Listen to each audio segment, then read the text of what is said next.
வணக்கம். வாங்க நம்ம இந்த வீடியோவில் பேசிக் கிராமர் பற்றி பார்க்கலாம். அதில் பார்ட்ஸ் ஆஃப் ஸ்பீச், பெயர்ச்சொற்கள் அதாவது நவுன்ஸ் எந்தெந்த இடத்தில் பயன்படுத்தலாம் என்றால் மக்களின் பெயர்கள், இடங்களின் பெயர்கள், விஷயங்கள் அல்லது யோசனைகள்.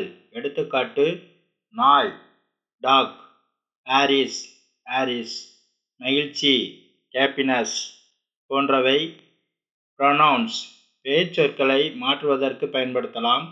ஒரு வாக்கியத்தில் பலமுறை ஒருவரின் பெயர் வந்தால் ஓரிடத்தில் மட்டும் அவரின் பெயரை பயன்படுத்திவிட்டு அதற்கு பதிலாக மற்ற இடங்களில் ஹி என்று பயன்படுத்தலாம்.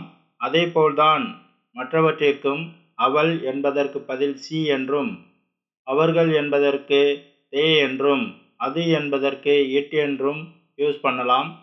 எடுத்துக்காட்டு: he, she, they, it. வினைச்சொற்கள் அதாவது வெர்ப், செயல் அல்லது நிலையை காட்டும் ஒன்று.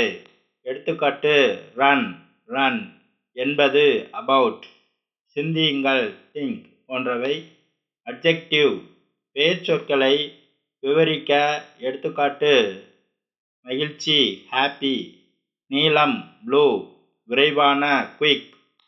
வினைச்சொற்கள் அதாவது அட்வர்ப் பிற வினைச்சொற்களை மாற்ற பயன்படுத்தலாம். எடுத்துக்காட்டு: விரைவாக, குயிக், மிக, வெரி, நன்றாக, வெல். முன்மொழிவுகள் அதாவது ப்ரீபொசிஷன்ஸ் ஒரு வார்த்தையின் முன்பு வரும் சொற்கள். எடுத்துக்காட்டு: இன், ஆன், அட், வித். இணைப்புகள் அதாவது கன்ஜங்ஷன் வார்த்தைகள் அல்லது உட்பிரிவுகளை இணைக்க பயன்படுத்துவது. எடுத்துக்காட்டு: மற்றும், அண்டு, ஆனால், பட், ஏனெனில், பிகாஸ்.